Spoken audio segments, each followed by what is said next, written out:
Tempo comum, nono domingo, ciclo B, tema 71, santificar as festas. Pontos a meditar: 1. As festas cristãs. 2. O dia do Senhor. 3. Apostolado sobre a natureza das festas e do domingo. O descanso festivo. Pelo sinal da Santíssima Cruz, livrai-nos Deus nosso Senhor dos nossos inimigos. Em nome do Pai, do Filho e do Espírito Santo. Amém. Meu Senhor e meu Deus, creio firmemente que estás aqui, que me vês, que me ouves. Adoro-te com profunda reverência.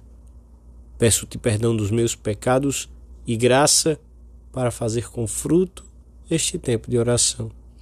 Minha Mãe Imaculada, São José, meu Pai, Senhor, meu anjo da guarda, intercedei por mim.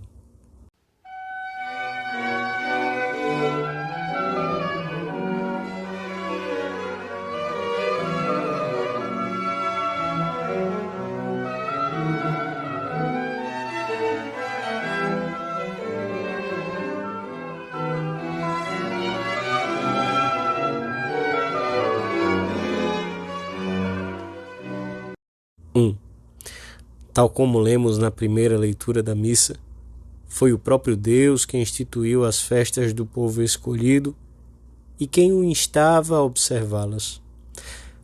Guardarás o dia do sábado e o santificarás, como te ordenou o Senhor teu Deus. Trabalharás 6 dias e neles farás todas as tuas obras. Mas no 7º dia, que é o repouso do Senhor teu Deus, não farás trabalho algum. Além do sábado, existiam entre os judeus outras festas principais: a Páscoa, Pentecostes, os tabernáculos, em que se renovava a aliança e se agradeciam os benefícios obtidos. O sábado, depois de 6 dias de trabalho nos afazeres próprios de cada um, era o dia dedicado a Deus em reconhecimento da sua soberania sobre todas as coisas. No tempo de Jesus, havia-se introduzido muitos abusos rigoristas, o que originou diversos choques dos fariseus com o Senhor, como o que relata o Evangelho da missa de hoje. No sábado, enquanto atravessavam um campo semeado, os discípulos de Jesus começaram a arrancar espigas. Disseram-lhe os fariseus: olha, como é que eles fazem dia do sábado o que não está permitido?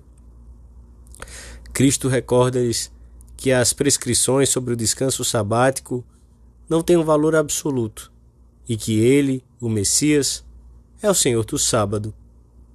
Jesus Cristo teve um grande apreço pelo sábado e pelas festividades judaicas, embora soubesse que, com a sua chegada, todas essas disposições seriam abolidas para darem lugar a festas cristãs. São Lucas diz-nos que a Sagrada Família ia todos os anos a Jerusalém por ocasião da Páscoa.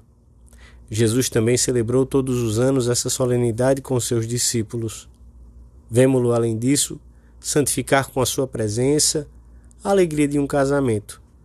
E na sua pregação emprega frequentemente exemplos de festejos domésticos: o rei que celebra as bodas de seu filho, o banquete pela chegada do filho que havia partido para longe da casa paterna e que retorna.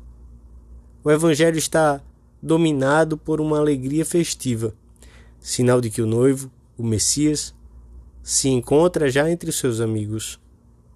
O próprio Senhor quis, pois, que celebrássemos as festas, interrompendo as ocupações habituais para procurá-lo mediante a assistência à Santa Missa e uma oração mais intensa e sossegada, dedicando mais tempo à família e dando ao corpo e à alma o descanso necessário. O domingo é realmente o dia que o Senhor fez para o regozijo e para a alegria. 2. A ressurreição do Senhor teve lugar no primeiro dia da missa, como testemunham todos os evangelistas. E na tarde daquele mesmo dia, Jesus apareceu aos seus discípulos reunidos no cenáculo, mostrando-lhes as mãos e o flanco como sinais palpáveis da paixão. 8 dias mais tarde, isto é, no primeiro dia da semana seguinte, apareceu de novo em circunstâncias semelhantes. É possível que o Senhor quisesse indicar-nos que esse primeiro dia devia ser uma data muito particular. Os cristãos entenderam-no assim e desde o início começaram a reunir-se para celebrá-lo, de tal modo que o denominavam o Dia do Senhor, Dominica Dies, donde provém a palavra domingo. Os Atos dos Apóstolos e as Epístolas de São Paulo mostram como os nossos primeiros irmãos na fé se reuniam aos domingos para a fração do pão e para a oração. E é isso exatamente o que se continua a fazer até hoje. Diz assim um texto dos primeiros séculos: não ponhais os vossos assuntos temporais acima da palavra de Deus. Antes, abandonando tudo no dia do Senhor para ouvir a palavra de Deus, correi com diligência a vossas igrejas, pois nisso se manifesta o vosso louvor a Deus. Que desculpa terão diante de Deus os que não se reúnem no dia do Senhor para ouvir a palavra de Deus e alimentar-se com o alimento divino que permanece eternamente? Para nós, o domingo deve ser uma festa muito particular e muito apreciada, mas ainda quando em muitos lugares parece ter perdido seu sentido religioso. Assim escrevia São Jerônimo: o Senhor fez todos os dias. Há dias que podem ser dos judeus, dos hereges ou dos pagãos, mas o dia do Senhor, dia da ressurreição, é o dia dos cristãos, o nosso dia. Chama-se Dia do Senhor porque, depois de ressuscitar no primeiro dia da semana judaica, o Senhor subiu ao Pai e reina com ele. Se os pagãos o chamam Dia do Sol, nós aceitamos de bom grado essa expressão. Nesse dia, ressuscitou a luz do mundo, brilhou o sol da justiça. Desde o começo, pois, e de uma forma ininterrupta, esta data foi sempre celebrada de um modo muito particular. A Igreja, ensina o Concílio Vaticano II, por uma tradição apostólica que tem a sua origem no próprio dia da ressurreição de Cristo, celebra o mistério pascal cada 8 dias, no dia que é chamado com razão Dia do Senhor ou domingo.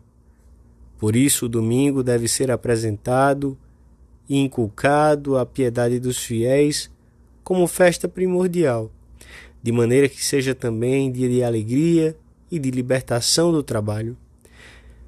Começamos a viver bem este dia e todas as festas, quando desde que acordamos, procuramos imitar a fé e a alegria daqueles homens e mulheres que, no primeiro domingo da vida da Igreja, se encontraram com Cristo ressuscitado.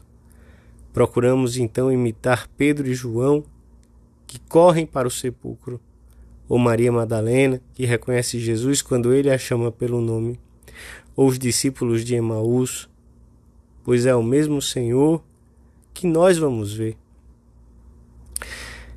E não nos esqueçamos de que nossos primeiros irmãos na fé nos ensinaram que o domingo é inseparável da atenção e da piedade com que devemos assistir à Santa Missa, dada a relação íntima e profunda de ambos com o mistério pascal. Por isso perguntamos-nos agora, na nossa oração, se cada domingo é realmente para nós um dia que gira em torno da missa, e se em função dela, todas as horas que a precedem ou lhe sucedem estão preenchidas pela reconsideração alegre de que fomos resgatados e somos vitoriosos em Cristo, por cuja morte e ressurreição nós também já não estamos sob o império da morte.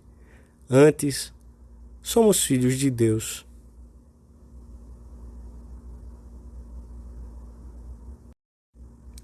Três. Para a reevangelização do mundo, é particularmente urgente realizar um apostolado eficaz a respeito da santificação do domingo. um apostolado que penetre nas famílias, porque a gente que esmorece e chega a perder o espírito cristão por uma maneira errada de descansar nos fins de semana.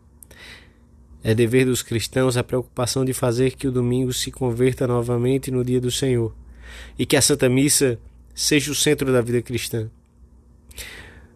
O domingo deve ser um dia para descansar em Deus, para adorar, suplicar, agradecer, pedir perdão ao Senhor pelas culpas cometidas na semana que passou, pedir-lhe graças de luz e força espiritual para os dias da semana que começa e que iniciaremos então com mais alegria e com desejo de acometer o trabalho com outro entusiasmo.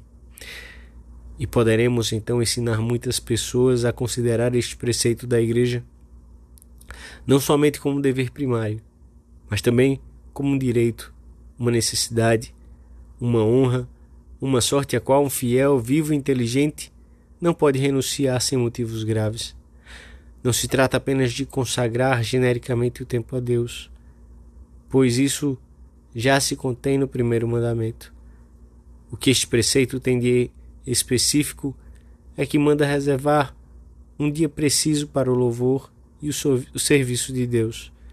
Tal como Deus quer ser louvado e servido, Ele pode exigir do homem que dedique ao culto divino um dia da semana, para que assim o seu espírito, descarregado das ocupações cotidianas, possa pensar nos bens do céu e examinar no íntimo da sua consciência como andam as suas relações pessoais, obrigatórias e invioláveis com Deus. O descanso dominical, bem como os demais dias de preceito, não pode ser para nós um tempo de repouso cheio de ociosidade insossa, desculpável talvez, em que não conhece a Deus. Descanso significa represar, acumular forças, ideias, planos. Em poucas palavras, mudar de ocupação para voltar depois com novos brios aos afazeres habituais. Trata-se de um descanso dedicado a Deus, e ainda que nos nossos dias se vá assistindo a uma grande mudança de costumes, o cristão deve entender sempre que também hoje o descanso dominical tem uma dimensão moral e religiosa de culto a Deus.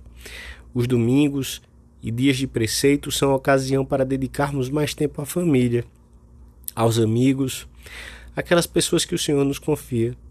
Para os pais, é a oportunidade que talvez não tenham ao longo da semana de conversar tranquilamente com os filhos, ou de fazer alguma obra de misericórdia, visitar um parente doente, o vizinho ou amigo que está só. A alegria que embargou a alma da Santíssima Virgem no domingo da ressurreição será também nossa se soubermos pôr o Senhor no centro da nossa vida, dedicando-lhe os domingos com toda a generosidade. Dou-te graças, meu Deus, pelos bons propósitos, afetos e inspirações que me comunicaste nesta meditação. Peço-te ajuda para os pôr em prática. Minha Mãe Imaculada, São José, meu Pai e Senhor, meu anjo da guarda, intercedei por mim.